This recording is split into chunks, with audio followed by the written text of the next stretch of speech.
How you doing? And welcome back to Passing the Miles. I'm Jesse, and in partnership with Shift Colorado Magazine, we bring to you this 2025 Ford Maverick Lobo. Now, Shift Colorado Magazine has done an article on this already, so you can go read their full write-up at shiftcoloradomagazine.com, specifically in issue 13. Go check it out. It's a really good article. And then go check out the rest of the articles. They're all really amazing. Every issue is incredible. They have so much information and so many cool things in that magazine. You have to check it out. But in the meantime, let's check this thing out. Inside this Ford Maverick Lobo, you have a 2-liter turbocharged engine with mid-200s torque and power. I'll throw it up. And it's made it to a 7-speed automatic transmission. Now, that transmission is different because the regular Mavericks have an 8-speed auto. This one has a selectable 7-speed, which gives this thing a completely different feel when you're driving it, especially when you put it in Sport or Lobo and you click that little manual button in the middle of your shift dial. This thing becomes a different animal. Now, it's not gonna absolutely, blow your mind, or it's not going to throw you back in the seat, but what it does do is it takes corners ridiculously well. This thing is quick. And why it handles so good is because Ford Performance has tuned the suspension specifically for this Maverick to handle really well. Now, from what I've read, the front suspension and suspension components are part of them are from a Mustang Mach-E, so you know they're going to be really strong and handle the turns that you're going to throw at it.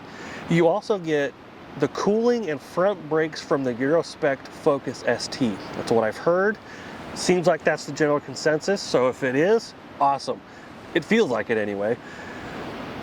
You get the live axle, or not a live axle, but you get the torque vectoring axle from the Bronco Sport in the rear, so the Maverick is constantly giving you the best traction it can give you in any corner, in any situation. With your better transmission, your better brakes, your better suspension components, your torque vectoring rear axle, and your sweet wheels, the Lobo does have a lower stance. It's about 1 inch lower in the front and 1.25 inches lower in the rear, which affects your payload capacity a little bit, but I feel like if you're buying a Lobo, you're really not buying it for the capacity or maybe the fleetability of the truck.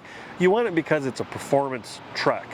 And it's great. I mean, when you put this next to another Maverick, it looks so much better. I mean, you get the black front badge and rear badge, you get the better lighting, you get, better styling. This truck just looks so much better than any other trim line. And being that it is a Maverick, you do still get the standard bed. You get the nice bed liner, you get all the tie down points, the bed rails, the exterior charging, the bed lights. You get everything you're looking for in a Maverick. It's just a little bit more performance oriented. I mean, I'd buy this truck and throw my dirt bike in the back of it and run this around town. This would be a fantastic truck for it. If you don't need a lot of payload, or you don't need to pull or tow anything, but you just need that little extra truckiness, I think the Lobo is the perfect spec in the Maverick lineup. It does what you need it to do, and it looks good doing it. Moving on into the interior, you start out with your very comfortable, very nice leather bucket seats. They have a blue and lime stitching with the Lobo logo embossed on the seat. The seats are heated and cooled, so that feels really good. The heating in the steering wheel is on or off, and it works. It turns on, takes a little bit, but it turns on and cooks your little fingers. It is so delightfully good at what it does. Now, moving into the center display, you get a 13.2-inch touchscreen display. It works really well. It's no lag, no nothing, really smooth. It gives you all the information you want throughout the car. It has Android Auto and Apple CarPlay, so you can connect your phone to it. Along the bottom, you get your HVAC controls. So you can, and this one is single climate, so it doesn't split. It just runs as is, which is fine, no big deal. I mean, I don't think those really work all that well anyway. But it's there. It is what it is. Now, moving into the center display, the gauge cluster, or as Ford calls it, the productivity screen, it is an 8-inch display. Now, it's pretty basic, which is fine. I mean, I don't think you need a whole lot of, you know, dials and gauges and information.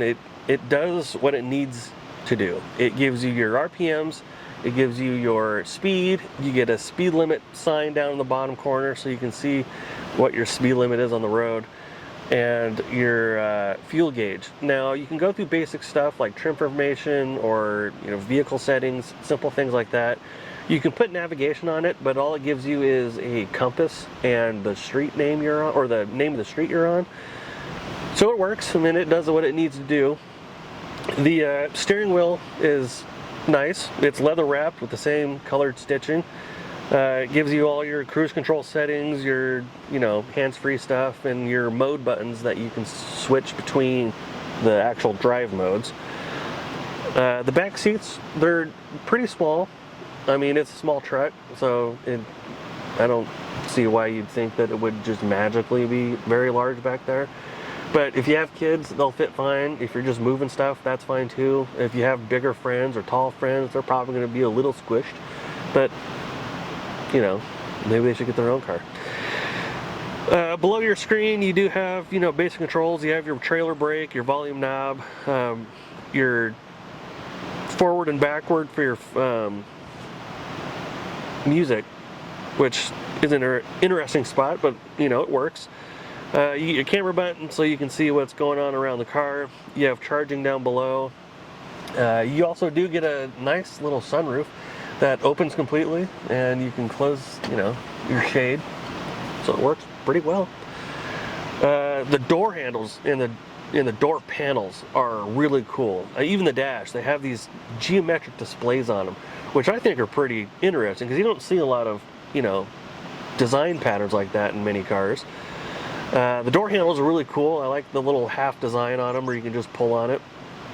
And I mean, that's a pretty quick, pretty basic rundown on the interior of a Maverick Lobo. So now that we've talked about the interior and the exterior of the Maverick Lobo, let's go for a little drive and I can share with you all my useless opinions about the truck. I know a lot of reviewers, and, you know, the point of contention for everybody, it seems like, is that this needs more power. I don't think it does. Technically, this Maverick did get a power upgrade from those from the 70s. It got a turbocharger, it's faster, they handle better, they get better mileage. Everything about this new generation of Maverick, be it that it's a truck, is just better. Which I guess being a truck makes it even better than what it was. Now, if you're really into the old era of Ford cars and you really like Mavericks like I do, there was another trim for the Maverick called the Grabber. Now, that Grabber had a cool little hood that had two little air intakes that looked like little nostrils. That's probably the only thing that I wish the Lobo had, even if they were fake, where there was that little twin nostril air intake. Now, the Grabber had a 302 5-liter V8. This has a 4-cylinder turbocharged engine, and this has quite a substantial amount of more power than that V8 had in the 70s. So technically, this really did get a power upgrade. And if you really want to think about it, this is in the Focus ST, Miata, BRZ levels of power, and people have a great time with those cars. So this really is no different. The only thing that kind of stinks is it doesn't have a manual transmission, which, whatever. I mean, the 7-speed selectable gearbox is fantastic. It's fast, it's crisp, it's clean. It does everything you want it to. So you can really focus on the road and your driving skills instead of trying to redline a 250 some odd horsepower car. So this fits the bill. It's quick, it's fun, it's affordable. It has truck qualities, so you can haul things, you can do stuff with it. Like me, I'd throw my dirt bike in the back of this and take it to the track. Oh, squirrel, oh, squirrel.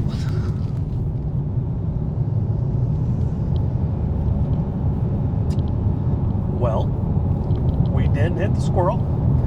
And that proves the point that this thing handles really freaking well. Because that little squirrel's still alive. Little turd. Jeez Louise. I don't remember what I was talking about at that point. Yeah. Why do they stop in the middle of the road? Like he was in the other lane, stopped, and turned around. Little sucker. Well, I guess either way, this is a fantastic truck. Does everything you want it to. Whether you're hauling stuff, going to the track, going to the trails, racing your friends and ripping up the canyons. I think the Ford Maverick as a model is a fantastic truck. The Lobo, even better. I don't think I would get anything other than a Lobo. The street truck thing is awesome. I love it. It's a fantastic truck. And that is my review on the 2025 Ford Maverick Lobo. Again, my name is Jesse. I'm with Passing the Miles, and in partnership with Shift Colorado Magazine. We would really appreciate it if you subscribed, liked, shared, comment, all that good stuff. It really helps us out. It means we can keep doing all this fun stuff. And again, thank you, and I'll see you on the next one.